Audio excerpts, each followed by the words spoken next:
introduce today's luncheon speaker. I'm very happy to have with us today one of my favorite writers, Dr. Ben Bova. He's the President Emeritus of the National Space Society, a science fiction and science fact writer. People may be most familiar with some of his most recent works, Mars, his most recent book, Moonrise, and one of my all-time favorites, Millennium. I couldn't resist getting that in, and I think everyone needs to read that. Ben is the former editor of both Analog Science Fiction Science Fact magazine, where I first came into contact with it, and he was the editor of Omni magazine for a number of years. Ben started writing fiction in the late 1940s and has been at it ever since, even while pursuing careers in journalism, aerospace, education, and publishing. He's the author of more than 80 futuristic novels and nonfiction books, and he's become involved in the U.S. space program 2 years before the creation of NASA. As I mentioned, he was editor of both Analog and Omni magazine, and he's written teaching films with Nobel laureate scientists, and has won 6 Hugo Awards and numerous other honors for his writing. In his various writings, Dr. Bova has predicted the space race of the 1960s, solar-powered satellites, electronic books, discovery of organic chemicals in interstellar space, virtual reality, video games, the Strategic Defense Initiative, again, see Millennium for that one, the discovery of life on Mars, and the discovery of water ice at the south pole of the moon. His latest novel, Moonrise, tells the story of the first people to live permanently on the moon, and I'll add the note that not only is it about the human settlement of the moon, but it has a slant that's near and dear to this audience. It's about largely the private sector commercial development of the moon. And today, Ben's here to talk to us about how do we get there from here. I'd like to introduce Dr. Ben Bova. Please welcome him for me.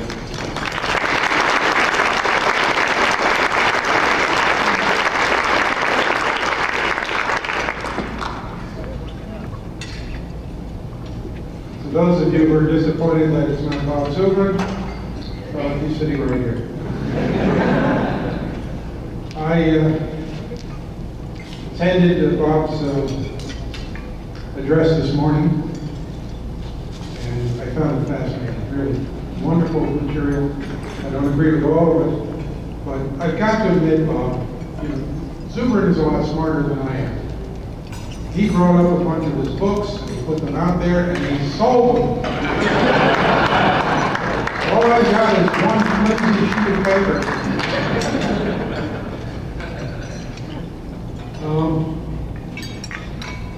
As Michael mentioned, my latest novel is called Moonrise, and it is about the development of a community on the moon. Community built largely by private enterprise. And I wish with all my heart that it becomes just as true as some of the predictions I made in earlier novels. There will be a sequel, by the way, coming out next March called Moon War, based on the idea that once you have built something that's really valuable, somebody will try to steal it. I was born in South Philadelphia. I don't know how many of you saw the original movie Rocky, but I was born in a neighborhood very close to some of those street scenes in Rocky. I've always thought that Sylvester Stallone's camera crew might have gotten into my old neighborhood, but they would never get out with all that expensive equipment. It was a tough neighborhood. I mean, I worked in the high school newspaper for 3 years, and I did the obituary column.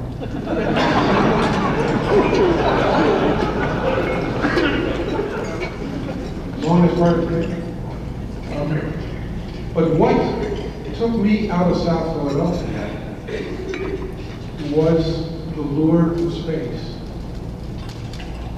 When I guess I was about 10 or 11, our whole class, incipient car thieves and thugs, we were all dragged out to a compulsory class trip to the Science Museum in Philadelphia. Now in Philadelphia, almost everything is named after either Benjamin Franklin or William Penn. So the Science Museum is the Franklin Institute. wonderful, wonderful place. And attached to the Franklin Institute was a planetarium named neither for Franklin nor Canton. It's called the Fells Planetarium. It was named after the man who gave the money to build the planetarium. The man who made his money selling Fells Naphtha soap.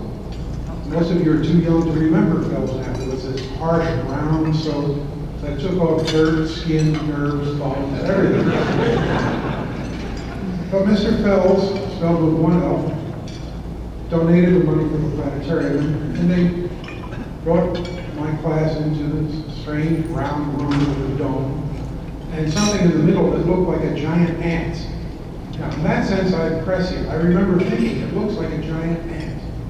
That's before Japanese science fiction movies. It might have been my first real prediction. But it turned out all the lights, and for just a moment, we were in total darkness. You literally couldn't see your hand in front of your face. And then they turned on the stars. And for years afterward, I would go back to the Fells Planetarium, no matter what show they had, just to hear the audience gasp when they turned on the stars. They turned me on too. And I became very interested in astronomy, and then found that there were people seriously thinking about flying to the moon. And that got me interested in astronautics, and eventually in writing stories about it, science fiction. When I graduated from college, I started work on a newspaper in suburban Philadelphia. In 1955, the U.S. government announced that it was going to attempt to put an artificial satellite in orbit around the Earth. I talked myself into a job with what was then the Glenn L. Martin Company. Eventually became Martin Marietta, and more recently Lockheed Martin. Someday I'm sure it'll be Lockheed, Boeing, McDonnell Douglas, Martin, General Electric, RCA. And where organizations like NSS get industrial contributions, there'll only be one source. It's going to be a problem. I worked on Project Vanguard. I was involved in the American space effort 2 years before the creation of NASA. And it seemed to me at the time, this was 1955, that if we really want to go into space, this is a strange way to do it. Project Vanguard was really directed by the United States Navy. And the object was to put a 20-pound satellite in orbit around the Earth. The contract that the Glenn L. Martin Company accepted from the Navy essentially said, you will put this 20-pound satellite in orbit around the Earth using a specified rocket engine, General Electric X-207, which produced 27,000 pounds of thrust, which meant that between that engine and the satellite, you could have no mass at all. Well, just a little bit. Vanguard had a very spectacular failure in just about a month after the first Sputnik. Blew up on the stand in full view of the world. It did one good thing though. It got General Electric out of the rocket business. Their rocket engine wasn't really all that efficient. It struck me then, during the furor about Sputnik and later as we got involved in the Apollo program to go to the moon, that not everybody in the world is as enthusiastic about space as I am, or as you are. And that struck me very odd. I mean, this is the greatest thing since canned soup. Why aren't people excited about it? And I think I might have an answer, and it came to me in a strange way. A couple of weeks ago, I was at a Pops concert, and they were doing music from various Broadway shows, and they did a medley of songs from the show Paint Your Wagon. It's a show set in the Old West. And one song in particular struck my memory. So I went out and bought a videotape of Paint Your Wagon, a movie. The only movie you can ever find in which Clint Eastwood sings. Worse than that, Lee Marvin sings. But I wanted to get the words right because there's a song, sort of a theme song, the title song actually, Paint Your Wagon. And I won't try to sing it, I'm no Clint Eastwood.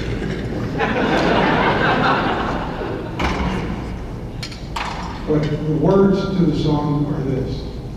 Where are we going? I don't know. How will we get there? I ain't certain. All I know is we are on our way. Got a dream, boys, got a song. Paint your wagon. Come along. And that's sort of where we are. Where are we going? No, we're not quite certain. We might be going back to the moon. Super wants to go to Mars, and I certainly want to go there with him. We are establishing ourselves in Earth orbit. Do we want to go to L5? Do we want to go to the stars? Yeah, all of the above. How will we get there? Well, we're not certain. We may use the space shuttle for a few years more, perhaps graduate to the Venture Star or the Delta Clipper. Of course, once you're in orbit, things get much easier. You can start using laser propulsion, or light sails, or mag sails, lots of other things. We are on our way. I think that is demonstrably true, but much more slowly than you and I want to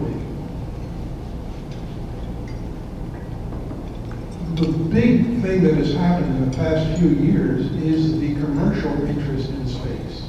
We now have private enterprise building rockets, offering launch services, going into space for grubby little reasons of making money. They're not putting any astronauts in space yet, but that will come in time. I'm certain of it.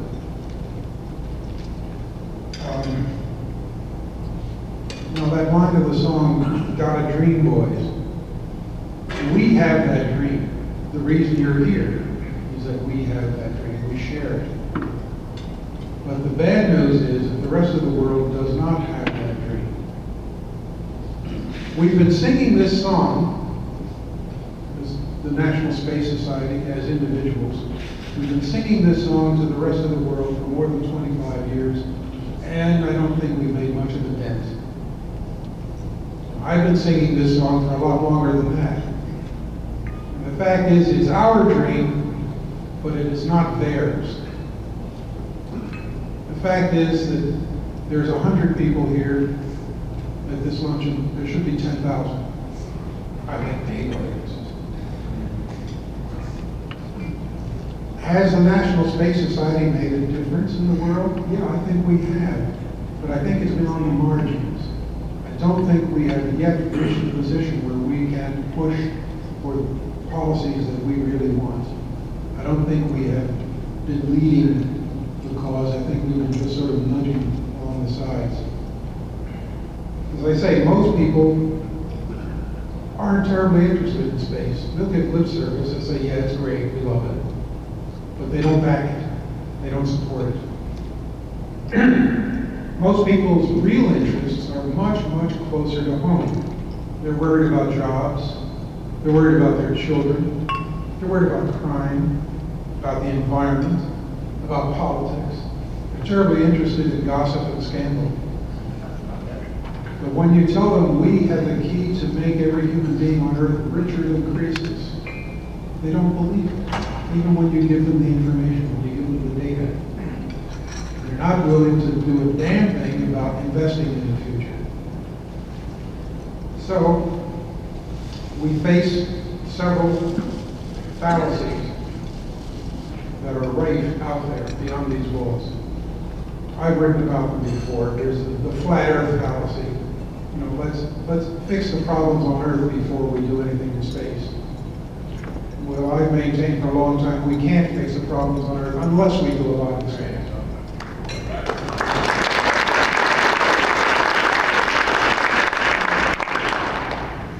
There's the either-or fallacy. Either we spend money in space or we help the poor. Politicians have used that very nicely, even within the space community. Either we go to the moon or we go to Mars. It's sort of like saying either we build Chicago or we build Denver. You know, it's It's not an either-or situation. This is a frontier we're talking about. It's not a place. It's a universe. It's all sorts of things that all sorts of people will eventually do. Give us this either-or paradox is really cruel. And of course, there's the mañana fallacy. Space is going to be great for my children or maybe my grandchildren, but it's of no real direct benefit to me. We know that's wrong. The people who say that watch television images of the weather. They use cellular phones. When they get really sick, they go into intensive care units and are saved by equipment that was originally meant to keep astronauts alive. So if we want to share the dream that we have, if we want to get it across to the public, we have got to change our tune. We keep telling the rest of the world, look, we ought to go to Mars. We ought to go to the moon, build bases there. We ought to explore the solar system. And they say, yeah, what else is there? What we need to do, in my opinion, is to grab an issue that will interest a guy who doesn't yet care. There must be things that we can do in space that will be of value and interest to the people who are not here at this meeting. One of the things that I have seen is the possibility of generating electrical power from solar power satellites. Don't applaud, 5 votes. You can applaud, really.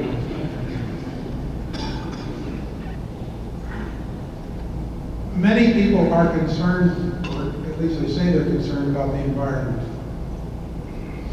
And it is quite clear that energy is the key to our standard of living. And as other parts of the world want to raise themselves up economically and approach our standard of living, they're going to make a lot more money. We have a problem already with greenhouse warming.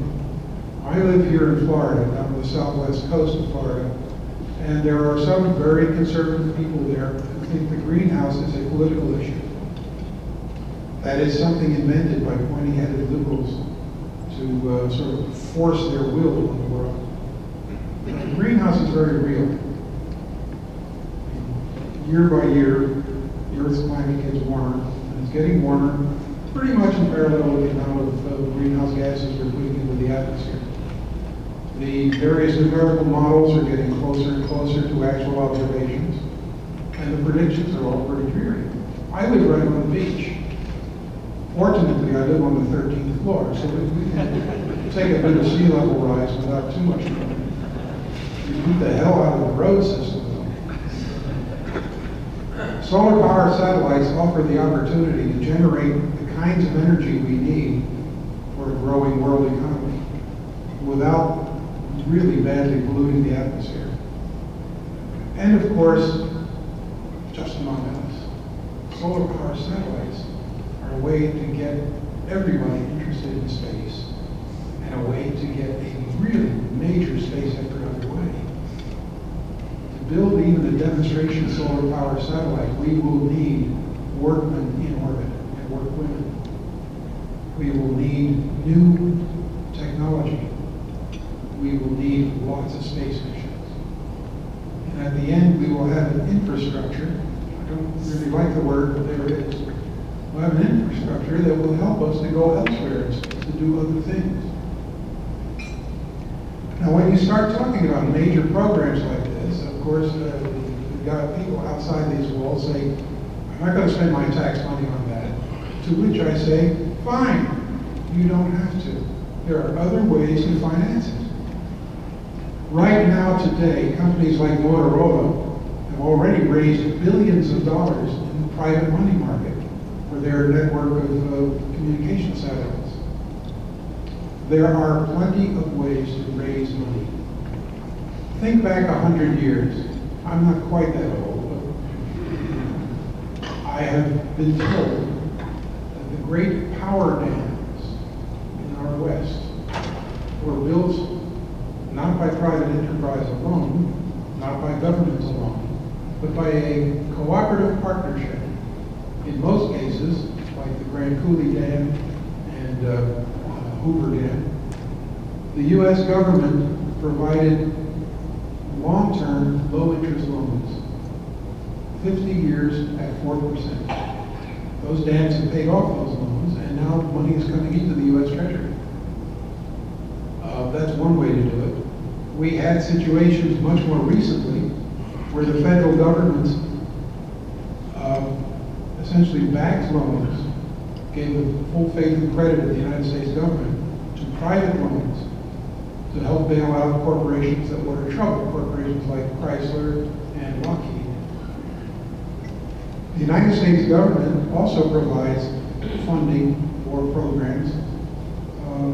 For example, some of the struggling little companies like General Motors, and Ford, and Chrysler are getting hundreds of millions of dollars from the federal government for a program called PNGV, Partnership for a New Generation of Vehicles. This is money that's supposed to go into developing an automobile that can get 80 miles to the gallon. There's a program called OPIC, not OPEC, OPIC, O-P-I-C, Overseas Private Investment Corporation, part of the United States government. They give large blocks of money to American companies that are investing overseas. Government-backed loans have been done before, as I said, and it could be possible to get government-backed loans to build a, let's say, a demonstration of a solar power satellite. Now, the Japanese have their own program going already. It's called, I believe, SBS 2000, and the goal is to, I believe, deliver 10 megawatts of electrical energy to the ground from a solar power satellite. A couple of years ago, they did the first experiment in space, beaming a few watts of microwave energy from one spacecraft to another. Maybe we can work with the Japanese or produce an international consortium. But a solar power satellite program might convince people who don't care about space that space can do something for them. Deliver electrical power to the ground cheaply, but more important, cleanly. It will put working men and women in space. It will create a major space effort that may even, in its later stages, bring us to the moon to produce the raw materials for full-scale solar power satellites. Now, we talk a lot in the National Space Society about our aim is to make the human species a spacefaring species. I think if you want to be part of the spacefaring species, then you've got to bring the rest of the gang with us. We have been talking to ourselves for a long time. I think it's time we started talking to the rest of the world and showing them what we can do for them. Solar power satellites are one possibility, and I'm sure you can think of a lot more. It's time to stop talking and start doing something. That's all I have to say. If you have any questions or comments about it, I'd be glad to talk with you. Thank you.